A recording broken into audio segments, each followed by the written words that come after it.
BYD just hired a Markham, Ontario consultant to find 20 Canadian dealership locations. The first 3 are already under negotiation, all in the Greater Toronto area. After Toronto, Vancouver, Montreal, and Calgary. That's Canada's 4 largest cities covered in year 1. On paper, that sounds like an aggressive overreach, but the location choices reveal something about BYD's real Canadian plan that nobody is reporting yet: the Toronto question.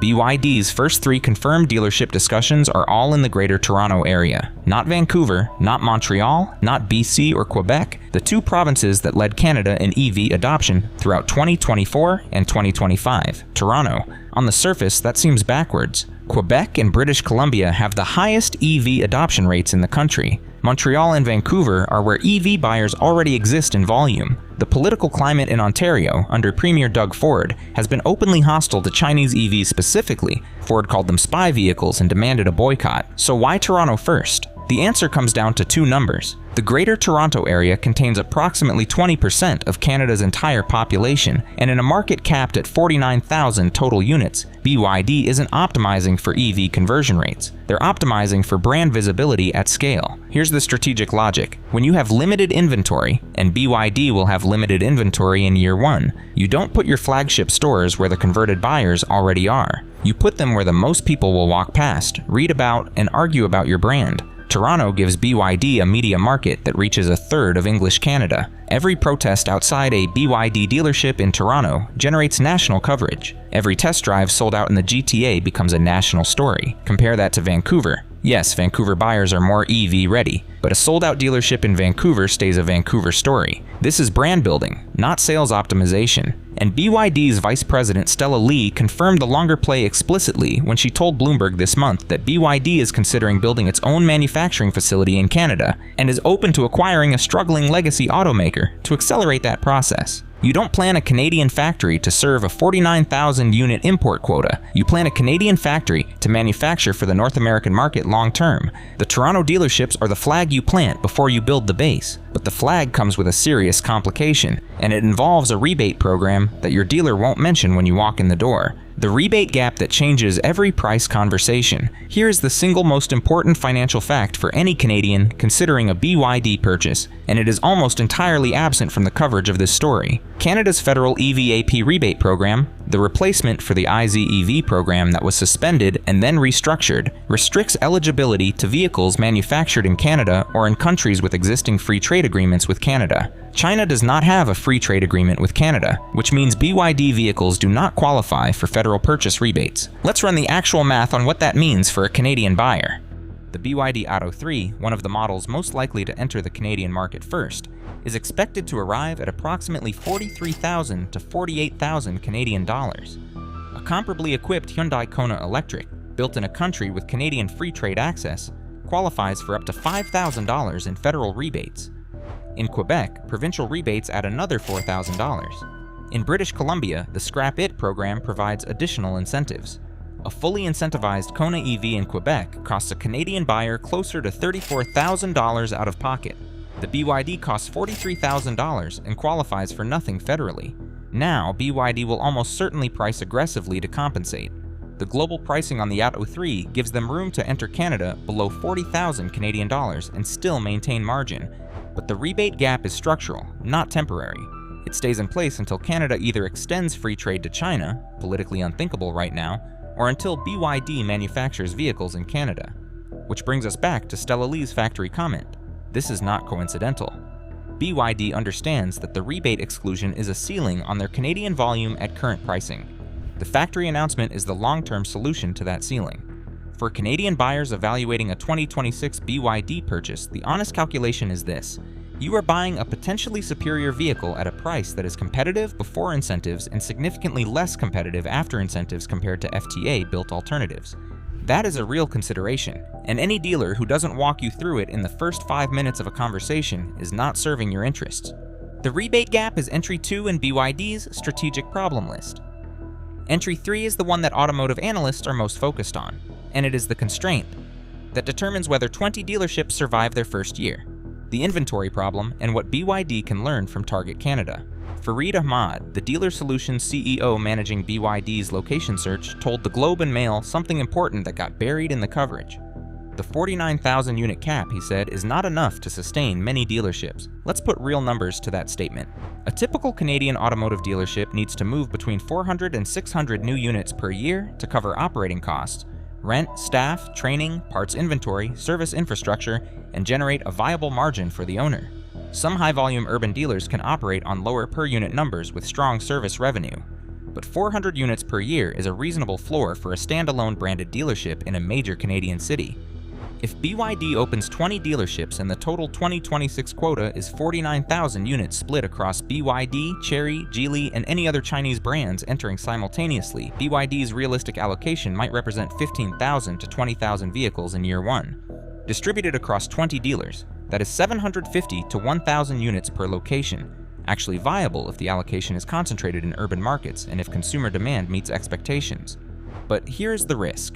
Consumer demand for BYD in Canada is currently theoretical. There are no Canadian sales history numbers, no service network reputation, and no established resale values to reassure buyers. In that environment, you are asking 20 dealer owners to invest in showrooms, service bays, parts inventory, and trained technicians for a brand that has never sold a single passenger vehicle in Canada before. The Target Canada parallel is instructive. When Target entered Canada in 2013, they opened 124 stores in their first year. The supply chain collapsed. Shelves were empty. The customer experience destroyed the brand before it had a chance to build one. Target Canada filed for bankruptcy in 2015, and Canadians have a long memory for that kind of failure. There is a more recent automotive parallel that is even more relevant, VinFast. The Vietnamese EV manufacturer entered Canada with aggressive dealer expansion ambitions, opened locations across multiple provinces, and within 2 years had closed a significant portion of those stores. The problem was not the product. VinFast's vehicles received decent reviews. The problem was parts availability, service turnaround times, and the psychological impact on buyers who watched dealers close around them and worried about long-term support. A VinFast service center sits near my shop right now. Half the original Canadian locations are gone. BYD's situation is different in important ways. They have an established global manufacturing base producing over 2.26 million battery electric vehicles in 2025 alone, outselling Tesla's 1.64 million globally for the first time. They control their own logistics through a proprietary fleet of car carrier ships, which means they do not wait in third-party shipping queues. And critically, BYD's passenger car factories in Shenzhen and Xi'an are already listed in Transport Canada's Appendix G registry, the authorization database that allows foreign manufacturers to import vehicles into Canada. That registration predates the January tariff deal. BYD did their regulatory homework years before the door opened. But hardware and logistics advantages do not automatically solve the customer experience problem at a dealership level. Service technician training takes months. Parts localization, establishing Canadian warehouse stock for common replacement components, takes a full model year of real-world data to calibrate properly. And buyer confidence in a brand with zero Canadian resale history requires time and positive word of mouth to build. The smarter entry, from a pure dealer network sustainability standpoint, would be 5 to 7 locations in year one. Toronto, Vancouver, and Montreal as the initial 3, building service reputation before expanding to Calgary and beyond. 20 locations in year one is an ambition. Whether it becomes a liability depends entirely on how fast BYD can localize its supply chain.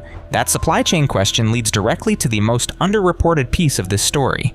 Before I get into the factory angle, which is where this story gets genuinely significant for every Canadian who works in or around the auto industry, hit that subscribe button.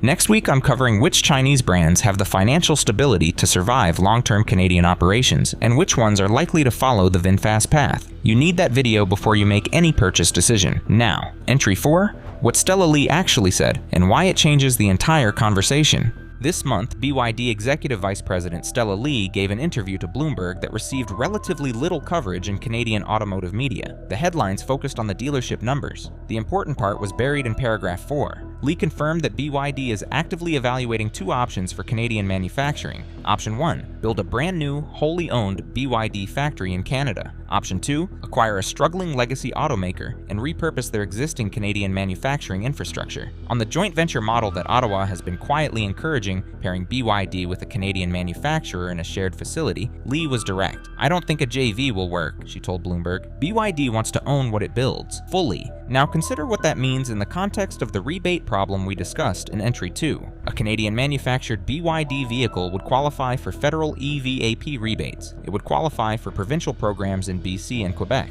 It would compete on a level playing field with Korean and American-built EVs for the first time. And it would be manufactured using Canadian labor, which transforms BYD's political positioning entirely. From a Chinese company taking Canadian jobs to a company creating them, the 20 dealerships are infrastructure for that future. You do not spend the capital required to establish 20 Canadian retail locations if your 5-year plan is to sell 49,000 units and withdraw. You spend that capital when you are planning to manufacture in Canada and need a distribution network already in place when the cars roll off the line. Chery is moving in a parallel direction. The company began recruiting Canadian staff in January for engineering, certification, and intelligent driving roles, building internal Canadian capacity before a single car arrives. Geely's CEO Andy confirmed to Bloomberg this week that Canadian certification for Geely auto-branded vehicles is expected soon, the first time a senior Geely executive has confirmed direct sales intentions under the Chinese nameplate in Canada. 3 of the world's largest automotive manufacturers are simultaneously building Canadian infrastructure. That is not a speculative EV trend. That is a structural shift in the Canadian automotive market that will take 3 to 5 years to fully materialize. And the 20 BYD dealerships announced this week are the first permanent fixtures. To understand the scale of what is being built, consider what is happening simultaneously across all 3 brands. BYD is hiring retail location consultants and has 3 GTA sites under active negotiation. Chery is recruiting Canadian engineers, certification specialists, and intelligent driving system technicians, building internal Canadian technical capacity before a single retail vehicle arrives. Geely, which already has a Canadian footprint through Volvo and Polestar, is preparing to enter under its own nameplate for the first time.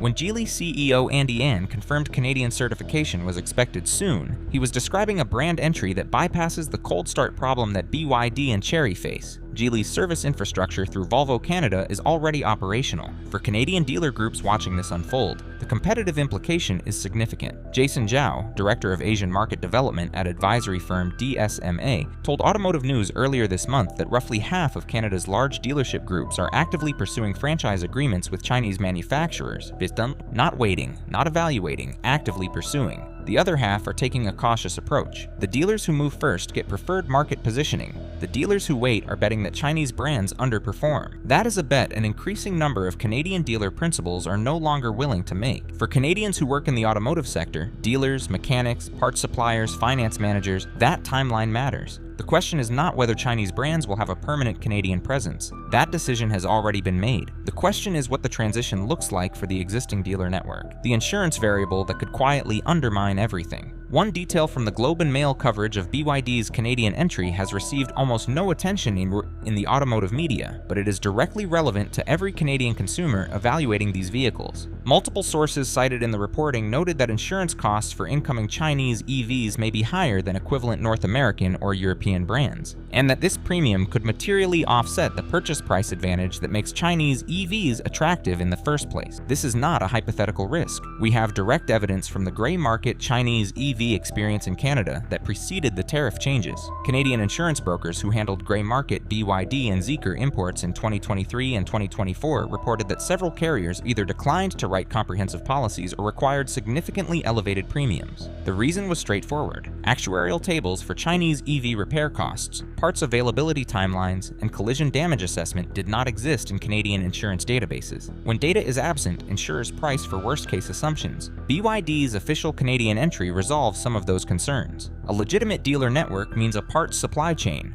A parts supply chain means insurers can model repair timelines. An official service infrastructure means collision shops can be trained on BYD-specific repair protocols. But the actuarial data gap does not close overnight. Insurance companies require real-world claims, experience across thousands of vehicles to normalize their pricing.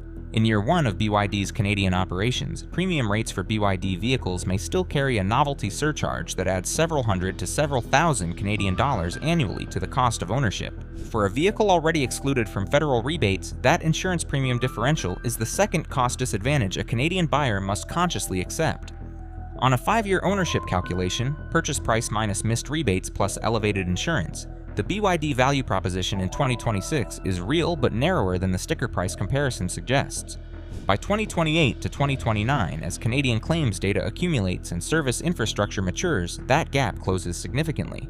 which is why the sophisticated purchase decision for a Canadian buyer interested in Chinese EVs may not be 2026. It may be 2028, when the vehicles have a full Canadian service network, the insurance market has normalized, and potentially when BYD is manufacturing in Canada and the rebate exclusion no longer applies. The timing of your purchase matters as much as which vehicle you choose, and the dealer opening their doors in the GTA later this year has a financial incentive to not walk you through that calculation in full. So let's bring the beachhead strategy back into focus. BYD announcing 20 Canadian dealerships is not a dealership story, it is an infrastructure story. The 20 stores are the visible surface of a much deeper strategic commitment, one that includes a factory evaluation, a full regulatory pre-approval that predates the January tariff deal, a proprietary logistics fleet that can move vehicles faster than any competitor, and an executive team that has explicitly rejected the joint venture model Ottawa was hoping to sell them. The honest summary for Canadian buyers and industry observers is this: BYD's 2026 Canadian launch will be constrained. Limited inventory, a rebate exclusion that raises the effective cost, an insurance market that is not yet normalized, and a service network being built from scratch. Buyers who move in 2026 are early adopters, and early adoption carries real financial risk. By 2028 to 2029, most of those constraints are resolved, if BYD executes the factory plan and the service infrastructure develops as expected. That is when the Canadian-Chinese EV market reaches the tipping point. Everything happening this year is preparation for that moment. Which side of that transition you are on, as a buyer, a dealer, or someone who works in the Canadian auto sector, is the decision that matters. What's your read on BYD's Canadian timeline? Do you think they execute on the factory plan, or does the political environment in Canada force a different approach? Drop your answer in the comments. I read every single one. And next week I'm breaking down which Chinese brands have the financial strength to be here in 5 years, and which ones are likely to follow VinFast's path. You need to see that analysis before you make any decision. Thanks for watching. Subscribe for the analysis Canadian automotive media won't give you. The next video is already on screen.